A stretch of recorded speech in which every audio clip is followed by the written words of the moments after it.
샬롬, 이동춘 목사입니다. 오늘도 여러분의 삶이 주님의 평안으로 가득하시길 기원하며 하나님의 말씀을 나누겠습니다. 오늘 주시는 말씀은 출애굽기 12장 21절로부터 51절의 말씀입니다. 이 말씀 중에 50절과 51절을 읽겠습니다. 온 이스라엘 자손이 이와 같이 행하되 여호와께서 모세와 아론에게 명령하신 대로 행하였으며 바로 그날에 여호와께서 이스라엘 자손을 그 무리대로 애굽 땅에서 인도하여 내셨더라. 아멘. 출애굽기 12장 21절로부터 51절 말씀을 본문으로 항복 그리고 출애굽이라는 제목으로 출애굽기 19번째 시간의 말씀을 나누도록 하겠습니다.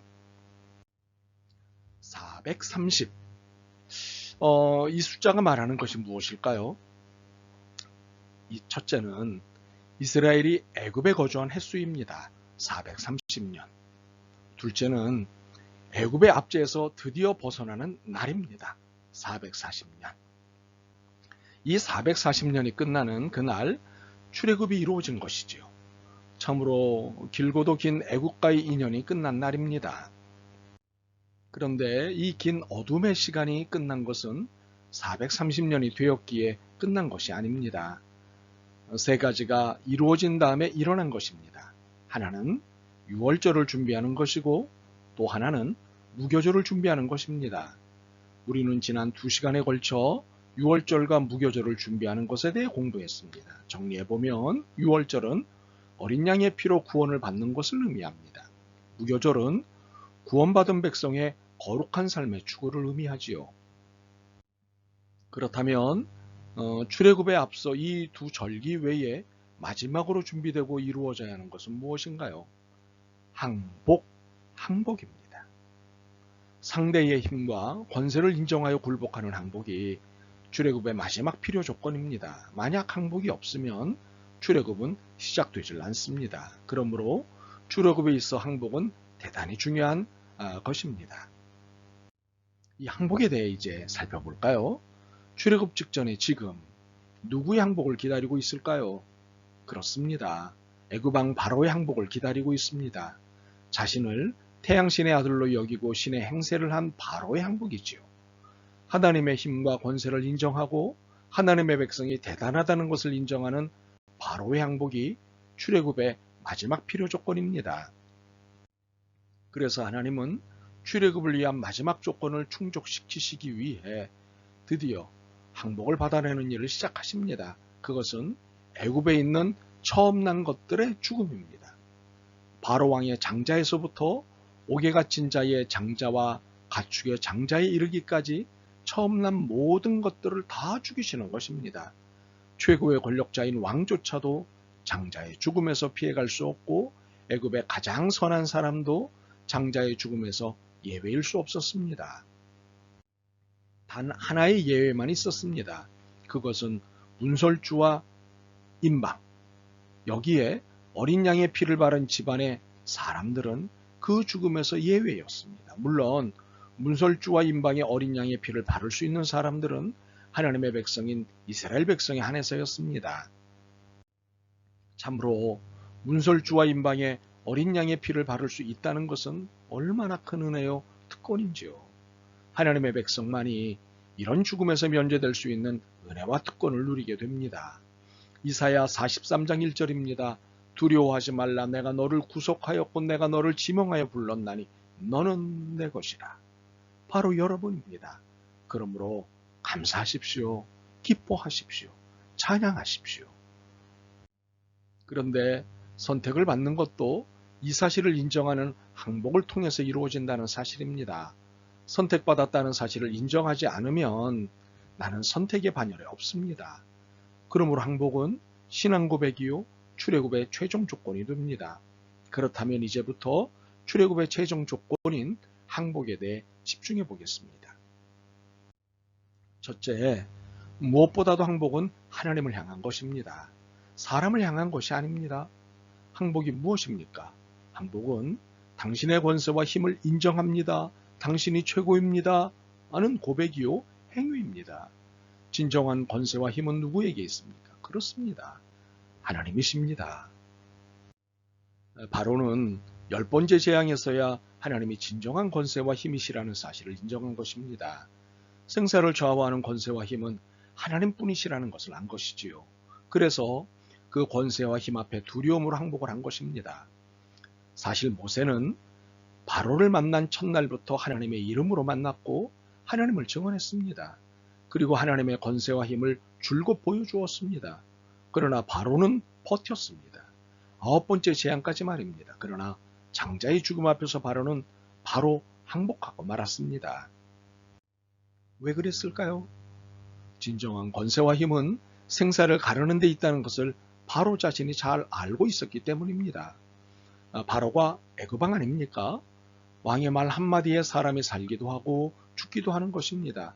이러한 사실을 잘 아는 그가 자신이 다룰 수 없는 생사를 좌우하는 권세와 힘을 보자 드디어 항복을 한 것입니다.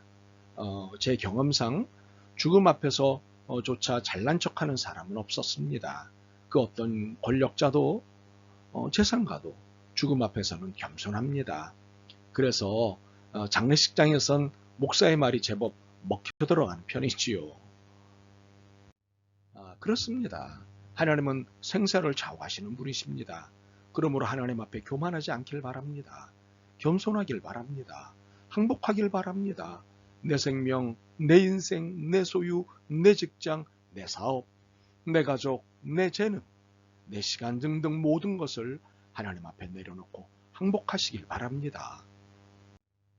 둘째, 항복은 유월절을 대대로 지키겠다는 복종선언이자 하나님의 명령대로 살겠다는 약속입니다. 하나님은 출애굽에 앞서 바로에게서만 항복을 받아내신 것이 아닙니다. 이스라엘 백성에게서도 받아내셨습니다. 바로와 애굽을 향해 내려진 10개의 재앙이 절대 재미있는 구경거리가 아니었습니다. 남의 집 일이라고 여유를 가질 일이 아니었습니다. 430년을 애굽에서 사는 동안 이스라엘은 점차 애굽의 문화에 젖었고 그에 따라 하나님을 점차 잊어갔던 것입니다. 그런데 애굽에 내려지는 재앙을 보면서 진정한 권세와 힘이 어떤 것인지, 누구에게 있는 것인지를 똑똑히 깨닫게 되었던 것입니다. 그래서 두려워졌습니다. 애굽처럼 이스라엘도 재앙에서, 죽음에서 예외할 수 없다는 사실에 두려웠습니다. 그래서 유월절과 무교절을 준비하라는 명령에 군말 없이 순종한 것입니다. 오늘 우리가 읽은 본문에 앞뒤로 유월절 메시지가 나오는데 이에 대한 이스라엘의 반응입니다. 28절입니다. 이스라엘 자손이 물러가서 그대로 행하되 여호와께서 모세와 아론에게 명령하신 대로 행하니라. 50절입니다. 온 이스라엘 자손이 이와 같이 행하되 여호와께서 모세와 아론에게 명령하신 대로 행하였으며. 그런데 이것은 지금의 이 위기를 모면하기 위한 이례적 순종을 원하신 것이 아닙니다. 주님이 구원해 주셨음을 영원히 기억하는 삶으로서의 행위를 명령하신 것입니다. 유월절과 무교절을 영원히 지키는 것은 영원한 명령이자 영원한 순종인 것입니다. 셋째, 항복은 출애굽의 대열에 합류할 수 있는 은혜의 시발점이자 누구에게나 기회입니다. 하나님은 바로와 그의 백성들뿐만 아니라 이스라엘 백성들에게도 항복을 받아내셨습니다. 이는 항복 없이는 구원의 역사가 시작되지 않음을 보여주시기 위한 것이었습니다. 하나님께 항복하는 자만이 출애굽이라는 구원의 대역사에 탑승할 수 있는 것입니다. 항복으로 인해 드디어 압제와 굴욕의 땅 애굽을 떠나게 됩니다. 이는 참으로 은혜가 아닐 수 없습니다. 애굽의 압제의 굴레에서 영원히 벗어날 수 없을 것 같았는데 벗어난 것 아닙니까? 보기에 따라서는 애굽으로부터 쫓겨난 것이기도 합니다. 우리는 이것을 하나님의 절대적인 간섭, 하나님의 밀어내심이라고 표현할 수 있습니다. 더 이상 애굽에 미련을 두지 못하도록 하나님의 강권적인 역사가 바로와 애굽 사람들을 통해 이루어지는 것입니다. 어떤 의미에서 우리는 하나님의 밀어내심에 의해 구원을 받습니다. 이렇게 구원을 받고 보니 은혜라는 말이 절로 나오는 것입니다. 그런데 이 구원의 은혜가 이스라엘에게만 있었을까요? 아닙니다. 항복한 모든 사람에게 출애굽의 기회가 주어졌습니다. 이 기회는 바로에게도 애굽 사람들에게도 공이 주어졌습니다. 증거를 보여드리겠습니다. 37절과 38절입니다. 이스라엘 자손이 람셋을 떠나서 숫곳에 이르니 유아외에 보행하는 장정이 60만 가량이요 수많은 잡족과 양과 소와 심이 많은 가축이 그들과 함께 하였으며 출애굽의 대열에 수많은 잡족이 있습니다. 잡족은 누굽니까? 다른 여러 민족입니다. 이들은 이스라엘 사람들이 아닙니다. 여태까지의 분위기론 출애굽의 대상이 아닙니다. 그런데 이들 중에 많은 수가 출애굽의 대열에 들었다고 했습니다. 이게 무슨 일입니까? 이스라엘 사람도 아니고 애굽 사람도 아니지만 애굽에 살고 있는 다른 민족 사람들이지만 이들은 10가지 재앙이 진행되는 것을 지켜보았습니다. 그리고 하나님만이 참 신이요, 참 권세요, 참 힘임을 알게 된 것이지요. 그래서 하나님께 항복하고 출애굽대열에 들어온 것입니다.